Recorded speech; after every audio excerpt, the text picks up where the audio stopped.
Di belakang kita ini sekarang ada mobil yang sangat populer di Indonesia, bahkan bisa dikatakan untuk MPV yang besar, ini adalah penguasanya di Indonesia. Apalagi kalau bukan Toyota Kijang Innova. Dan kali ini kita akan nge-review sama kalian 7 hal yang perlu kalian ketahui sebelum kalian beli Kijang Innova ini. Seperti apa?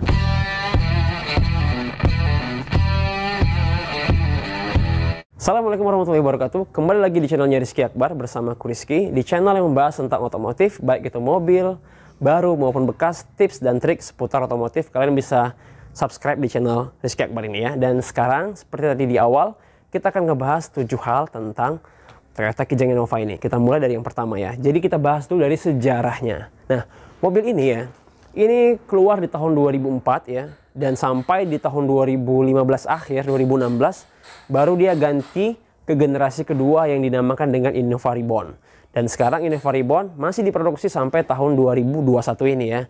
Dan yang kita bahas ini sekarang adalah yang 2012 facelift yang pertama ya. Sebelum nanti dia ada facelift kedua di tahun 2013 akhir gitu ya. Mana perbedaan itu ada terlihat pada grill ya. Lalu pada bagian lampu, dan juga pada bagian velg dan beberapa bagian dari interior. Nah, yang kedua adalah kalau kalian mau beli Innova ini, kita pasti ngomong kelebihannya langsung ya. Apa kelebihan dari Innova ini? Mobil ini memiliki sangat banyak kelebihan ya. Bisa kita bilang yang pertama itu adalah harga jual yang masih sangat stabil ya. Jadi harganya itu stabil gitu, tinggi terus harganya. Udah gitu mobil ini memiliki torsi yang cukup tinggi pada putaran rendahnya gitu. Sehingga mengakibatkan untuk mobil yang diesel yang seperti kita lihat ini memiliki efisiensi bahan bakar yang cukup irit. Jadi bisa dibilang untuk Innova diesel, kelebihannya itu bahan bakarnya sangat irit, apalagi kalau kalian mau pakai biosolar ya. Biosolar itu harganya sekarang kalau nggak salah 5.500 bandingin dengan yang premium, apalagi Pertalite, apalagi Pertamax. Memang sih sebenarnya biosolar katanya mungkin kurang sehat, tapi yang penting kalian rajin-rajin aja ganti filter solarnya. Udah gitu, kelebihan berikutnya adalah mobil ini memiliki kelapangan kabin yang cukup luas. Nanti bisa kita tunjukkan di poin berikutnya ya. Jadi dia memiliki kelapangan kabin yang luas dan mobil ini juga memiliki suspensi yang empuk dan minim bermasalah. Jadi kalau seandainya bisa dibilang ya, seandainya kita ini awam tentang mobil, kalian mau beli mobil Innova, seandainya mobil ini dieselnya nggak bermasalah dan dia juga nggak bekas accident, maka mobil ini nggak banyak perawatannya dan nggak rewel karena ini termasuk perawatannya cukup mudah. Nah, yang ketiga adalah apa pula kelemahan dari mobil Innova ini. Seperti kita lihat, mobil Innova ini kan tadi kita bilang lapang ya. Jadi bentuknya besar ya. Jadi ada beberapa kelemahan dari Innova ini. Salah satunya adalah body roll ya. Jadi mobil ini cukup limbung dibawa di jalanan ya. Dia cukup limbung karena bodinya yang cukup besar gitu. Tapi itu nggak masalah karena orang mungkin sebagian udah memaklumi ya. Dan lalu yang berikutnya adalah mobil ini memiliki fitur yang nggak terlalu lengkap bisa dibilang ya. Jadi nggak terlalu lengkap, dia seperti kayak airbag ya. Dia belum punya, kita lihat ini, dia belum punya fitur airbag di bagian penumpang maupun di bagian pengemudi. Padahal airbag ini adalah fitur standar untuk sebuah mobil keluarga. Udah gitu, untuk fitur-fitur lainnya seperti mungkin ABS ya, itu dia belum ada. Seperti fitur AC digital, itu dia belum ada. Memang adanya nanti di tipe V ya, di tipe G seperti yang kita lihat ini nggak ada. Jadi untuk mobil keluarga, mobil ini memiliki fitur yang biasa-biasa aja kalau kita bilang ya. Dan kelemahan berikutnya adalah karena tadi harga bekasnya sangat stabil, jadi kalau kalian mau beli mobil ini, kalian harus merogoh kocek yang cukup dalam. Karena untuk 2012 seperti ini, ya itu harganya sekarang di marketplace masih sekitar 190 jutaan. Nah, yang keempat kita akan nge-review sekilas tentang mobil ini seperti apa. Nah, jadi mana tahu kalau mau beli, kuncinya seperti ini ya. Dia masih model kayak gini. Kita mulai dari depan yuk. Nah, untuk bentuk lampunya dia agak mengotak sedikit ya, yang facelift, sementara yang bentuk sebelumnya dia itu lebih membulat. Nah, di tahun 2011 akhirnya Innova mengganti modelnya menjadi seperti ini. Nah, untuk grill yang 2011 ke bawah itu grillnya chrome-nya nggak sebanyak ini ya. Dan yang untuk 2013 ke atas nanti grillnya akan membesar gitu ya. Jadi ini adalah facelift yang pertama. Kita lihat dari bagian samping. Nah, kalau dari bagian samping dia menggunakan velg ring 15 inci ya. Dan di sini ada set molding ya. Handle-nya dia menggunakan model seperti ini, tapi dia belum menggunakan smart entry, jadi masih kunci biasa kayak gini. Sekarang kita ke bagian belakang.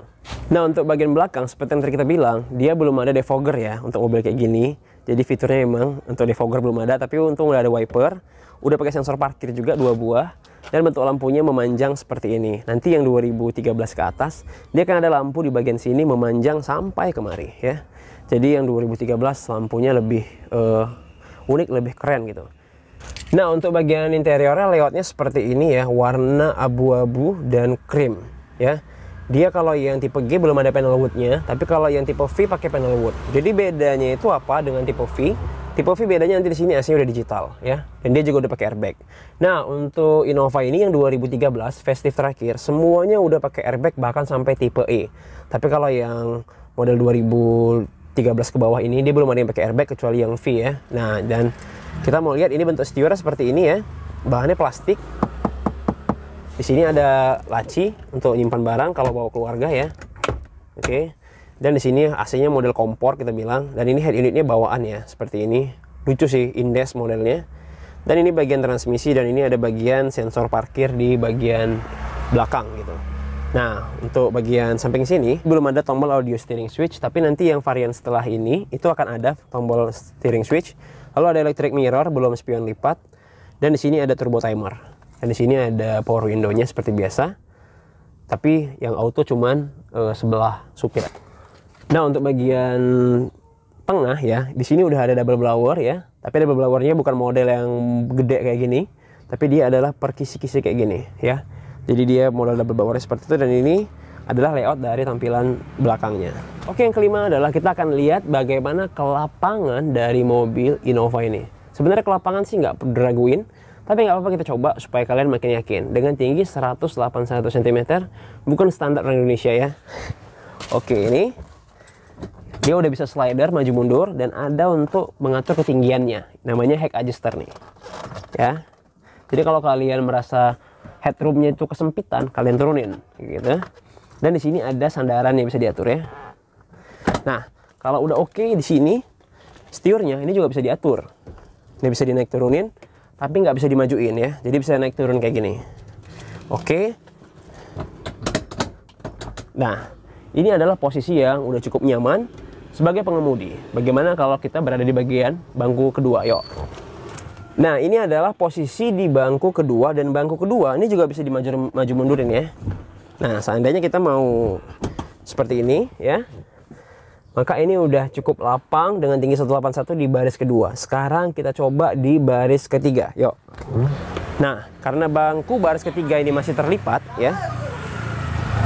Nah, maka kita akan kasih tahu sama kalian cara nurunin bangkunya. Yuk. Ini cukup ditarik kayak gini, lalu turunkan. Nah, lalu tinggal ditarik aja. Ini ada tuasnya di sini ya, ditekan. Oke.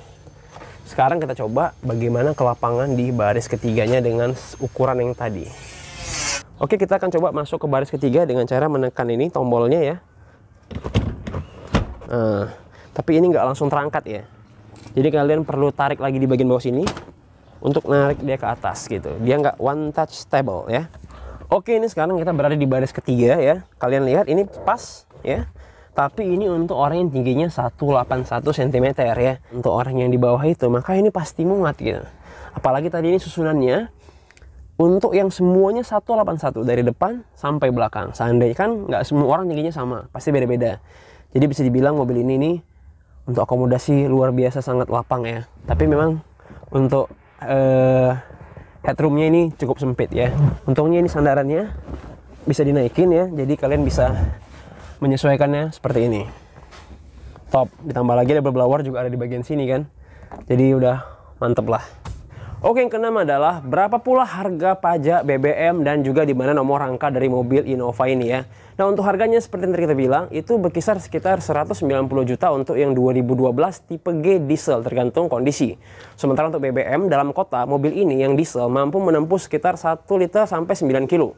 Dan untuk luar kota tuh mungkin sampai 11 kilo. Sementara untuk yang bensin seperti yang pernah kita buat di video di bawah ini, itu mampu sampai 6 kilo ya kalau yang belum Euro. Tapi kalau yang udah Euro sampai 7 sampai 8 kilo.